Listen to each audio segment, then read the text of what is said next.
دیکھیں، انڈیا اور پاکستان کی عوام کا مسئلہ نہیں ہے۔ انڈیا میں ہندو ہیں، سکھ ہیں، عیسائی ہیں، مسلمز ہیں۔ پاکستان میں بھی ہندو بھی ہیں، سکھ بھی ہیں، میجورٹی مسلمانوں کی ہے، عیسائی بھی ہیں، یہ سب ایک جان ہے۔ ہم جب دوسرے ملکوں میں جاتے ہیں تو میں نے دیکھا ہے کہ ایک ہی پلیٹ میں بیٹھ کے کھا رہے ہوتے ہیں، پاکستانی بھی اور انڈین بھی۔ کوئی فرق نہیں ہے انڈین پاکستانیوں میں، کلچر سیم ہے، زبان سیم ہے۔ وہ اس اردو کو وہ ہندی کہہ دیتے ہیں اور ہم ہندی کو اردو کہہ دیتے ہیں، تو کوئی فرق نہیں ہے۔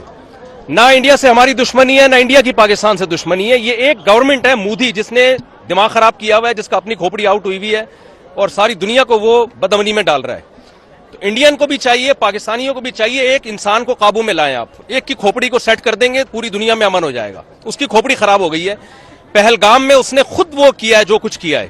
پہلگام میں جو کچھ ہوا ہے، بے گناہ لوگ مارے گئے، ہم اس کی بھرپور مذمت کرتے ہیں۔ اسلام تو میدان جنگ میں بوڑھوں اور بچوں کو قتل کرنے کی اجازت نہیں دیتا، وہ سیاحوں کو قتل کرنے کی کہاں سے اجازت دے گا؟ تو پاکستان کا اس پہلگام والے واقعے سے کوئی تعلق نہیں ہے اور اس واقعے کی ہم بھرپور مذمت کرتے ہیں۔ اور جو ظلم پہلگام میں لوگوں پر ہوا، انڈین پر ہوا، ہم اس میں انڈیا کے ساتھ ہیں، انڈیا والوں کے ساتھ ہیں۔ تو ایک آدمی کی کھوپڑی خراب ہوئی ہوئی ہے، سب کو مل کے اس کی کھوپڑی کو ٹھیک کرنے کی ضرورت ہے۔ جنگ کی دھمکیاں دے رہا ہے وہ، میں یوں کر دوں گا، میں یوں کر دوں گا، جھوٹا الزام ہمارے اوپر ڈال دیا، ثبوت بھی دیے۔ بھائی اگر آپ کا خیال ہے کہ پاکستان نے یہ کام کیا ہے تو آپ ایک تیسرے ملک کو ثالث بنائیں۔ جب بھی دو میں جھگڑا ہوتا ہے، تیسرا ثالثی کا کردار ادا کرتا ہے۔ پاکستان ثبوت پیش کرنے کے لیے تیار ہے۔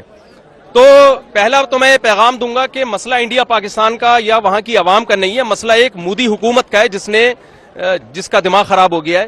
تو اب چونکہ وہ جنگ کی دھمکیاں دے رہا ہے تو ہماری اخلاقی دینی ذمہ داری ہے کہ ہم اگر یہ جنگ چھڑ جاتی ہے تو ہم اپنی فوج کے ساتھ ہیں۔ میں کراچی سے سفر کر کے آیا ہوں اور صرف بڑا مقصد ہمارا یہی تھا کہ جو ہے ہم جائیں واگا بارڈر پہ اور وہاں جا کے ہم دنیا کو یہ پیغام دیں کہ ہم سب الحمدللہ اس موقع پہ تمام سیاسی اختلافات بھلا کے اگر جنگ چھڑ جاتی ہے تو ہم فوج کے ساتھ ہیں، اور ہمارے نبی صلی اللہ علیہ وسلم کی یہ تعلیمات ہیں۔